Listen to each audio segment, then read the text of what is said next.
दानिश जी, बिहार में मुख्य रूप से 3 दल है, आरजेडी, जदयू और भाजपा। क्या लगता है किसकी सरकार बनेगी इस बार? हमें लगता है कि मुख्य दल जो है वो 2 ही है, क्योंकि बीजेपी जो है वो जदयू के पीछे रह के राजनीति करती है। वो कभी सामने नहीं आई बिहार में, क्योंकि उनको पता है कि जब बिहार में हम सामने आएंगे तो हमारा हश्र क्या होगा।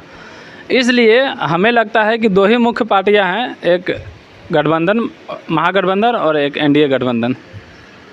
और इस बार बड़राज में जो खेल होने वाला है वो जन सुराज करेगा, जिस जन सुराज को हम लोग बनाए हैं, जिसको हम लोग सींच करके अब जवान किए हैं, अब लड़ाई का टाइम आया है।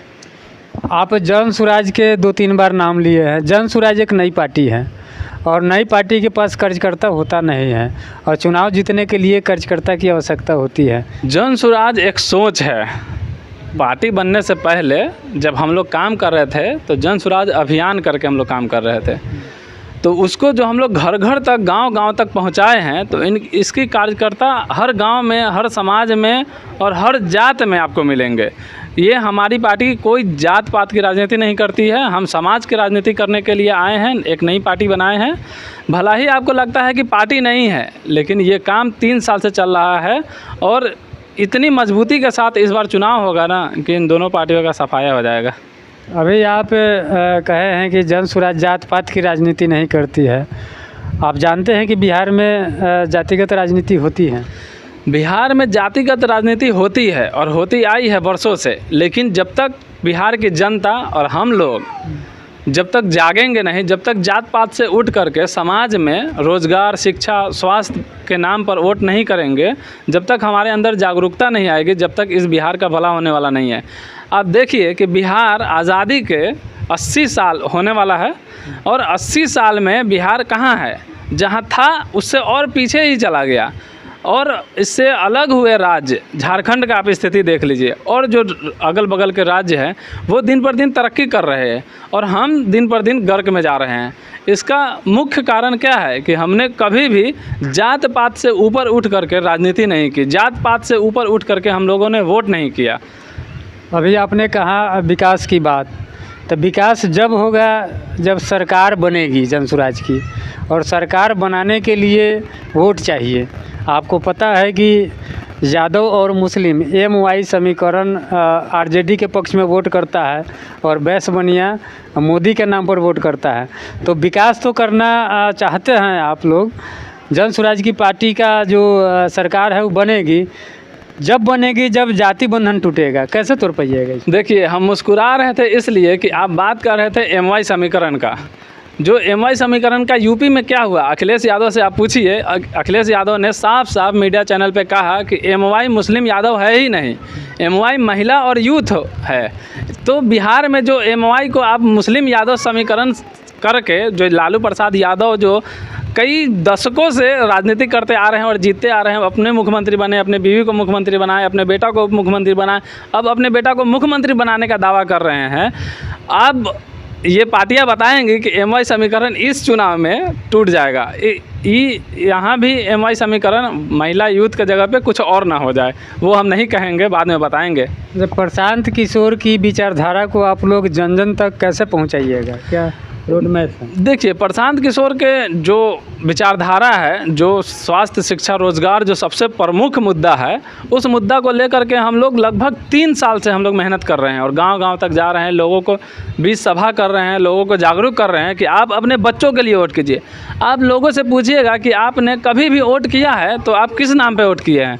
वो कहेंगे कि हम लालू यादव के नाम पे वोट किए हैं, वो कहेंगे कि हम नीतीश कुमार के नाम पे वोट किए हैं, लोग कहेंगे हम मोदी जी के नाम पे वोट किए, लोग कहेंगे हम बीजेपी के नाम पे वोट किए।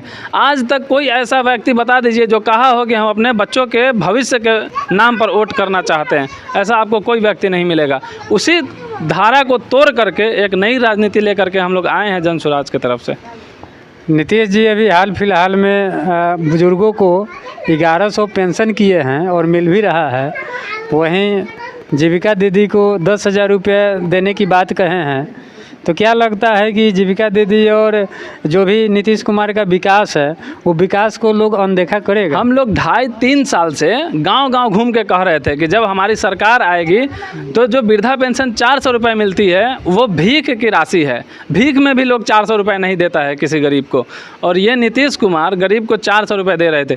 हम लोगों ने कहा कि हम लोग 2000 रुपये करेंगे वृद्धा पेंशन। जब गांव-गांव चिल्ला कर जब हम लोग प्रचार किए कि हमारी सरकार आएगी, जन स्वराज की सरकार आएगी, हम वृद्धा पेंशन 2000 रुपये करेंगे, तो नीतीश कुमार ने आनन फानन में चुनाव से ठीक पहले जा कर के 1100 की, वो भी 1100, सोचिए 2000 भी नहीं। अगर 2000 भी करते तो एक सम्मान का राशि मिलता बुज़ुर्गों को। मोदी जी के नाम पर एक तरफ वोट पड़ता है और एक तरफ लालू जी के नाम पर पड़ता है। जन स्वराज का वोटर कौन होगा? जन स्वराज का वो आदमी वोटर है जो इस चुनाव में चाहता है कि बदलाव हो, बिहार बदले, बिहार एक तरक्की के रास्ता पर चले। वो सभी लोग जो आरजेडी और बीजेपी जदयू से लोग उकता चुका है, वो सारे लोग जन स्वराज को सपोर्ट करेंगे और जन स्वराज की सरकार बनाएंगे। अभी तक हम लोग जन स्वराज की बात किया, अब हम बात करेंगे बरूराज विधानसभा क्षेत्र की। तो बरूराज विधानसभा क्षेत्र में कौन उम्मीदवार हो सकते हैं जन स्वराज के? हम लोग चाहते हैं कि यहाँ से सबसे मजबूत उम्मीदवार रंजीत झा हैं, इनको टिकट मिले। और रंजीत झा को अगर जन स्वराज टिकट नहीं देती है अगर, तो उसका बाद में देखा जाएगा कि आगे क्या करना है। सब चीज़ की रणनीति है हम लोगों के पास, और हम लोग चाहते हैं कि रंजीत झा को टिकट मिले, क्योंकि सबसे मजबूत प्रत्याशी इस बरूराज विधानसभा में रंजीत झा ही हैं। बरूराज विधानसभा में जन स्वराज के उम्मीदवार 3 या 4 हैं और सभी लोग फील्ड में काम कर रहे हैं। आपको क्या लगता है कि किसी एक उम्मीदवार को टिकट प्रशांत किशोर देते हैं तो 3 उम्मीदवार नाराज़ नहीं होंगे? देखिए, हमको पता है, और ये हम स्टार्टिंग से जब हम जन स्वराज में जुड़े थे तब से हम जानते हैं कि ये जितने लोग जो चुनाव के टाइम से बाहर आते हैं ना, ये लोग अभी उनको टिकट नहीं मिलेगा। ऐसे बहुत सारे लोग हैं पहले कार्यकर्ता में जो पहले दूसरे पार्टी में भाग चुके हैं, लेकिन जो भागने वाले लोग हैं वो भागेंगे ही, और जो टिक के काम करने वाले लोग हैं वो हर मैदान में टिक के काम करेंगे। जब प्रशांत किशोर एक बुद्धिमान व्यक्ति है, क्या वो चाहेंगे कि किसी एक व्यक्ति को टिकट दे के 4 व्यक्ति को नाराज़ किया जाए? तो आपको क्या लगता है कि एक विधानसभा से 4 व्यक्ति को टिकट मिल सकता है? किसी एक ही व्यक्ति को टिकट मिलेगा जो सबसे मजबूत होगा।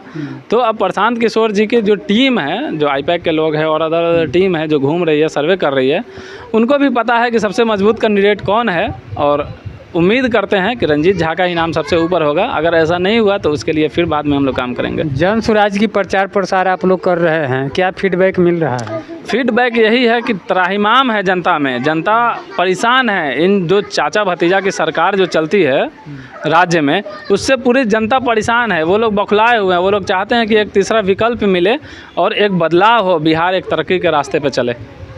परिचय दीजिए। मेरा नाम दानिश बेताब है और मैं जन स्वराज का कार्यकर्ता हूं।